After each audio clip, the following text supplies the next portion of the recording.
In this example, I'm going to show you how to import an image, something I've downloaded from Unsplash, completely free, sort of like this, but different. And we're going to drop a 3D object into it and align them up. So the object will look as though it's like resting on a table in the image. And the image, of course, is just 2 dimensions. So I'll click on Create New. And here we go. And here's our floor. There's nothing in the environment you can see on the right hand side. Well, there's the environment if I click on it, background color, etc. But there's no objects, nothing like that. Let's hide this. Here is my image. And if I hit the space bar on the Mac, you can see what it is. We've got a table, nice perspective, etc. And the object is to bring like a coffee cup or something and put it on the table to make it sort of look like it's in the right perspective.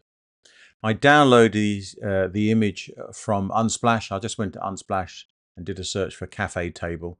And you can see it's this one here. But you can see if you scroll down, there's loads of others you can try. And it's actually great fun.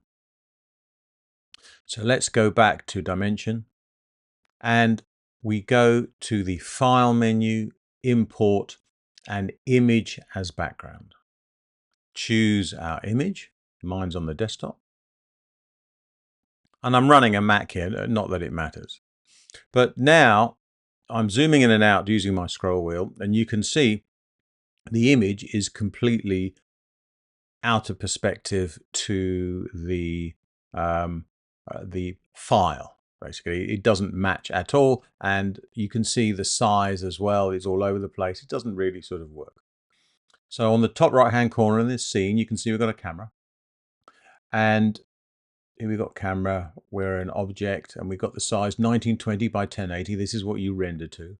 The focal length is not going to make any difference to the image, but match image is what we want, match image. So we click on that,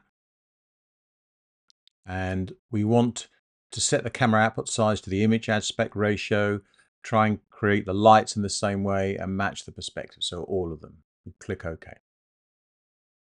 It might take a few seconds depending on how fast your computer is. Dimension is not a fast application, unfortunately. And here we go, that's not too bad. Now I'm going to zoom out. You see the grid there, you see the grid. And I'm going to middle mouse hold, my scroll wheel, hold my scroll wheel down and drag that. You see, now I'm going to leave this as it is. You can see the grid doesn't match the table, but that's fine. Let's bring something in on the left-hand side. So if I scroll down, we should have somewhere like a coffee cup. Where's me? Here we go. Well, there's a soda cup. Here we go. Here's the coffee cup. You see, click on that. And there we go. I'm going to make it bigger. Click on the green cube. There we go. And actually, it doesn't look too bad. So I'm going to right mouse hold my right mouse button down, you see, and now I'm going to match the grid to the table, approximately. I'm looking at the grid, etc., etc. And let's go that way, something like that. And then I drag the black circle with the black dot in, you see, and that actually looks reasonable. The shadow falls on the table. Let's make it maybe a little bit bigger. Maybe it's a grande or something like that. There we go. And there we have it. And on the right hand side, we can see the coffee cup, and there's a lid, the cup bit, and there's the lid bit there, you can see. And let's see if I can drag it, move it around. There we go.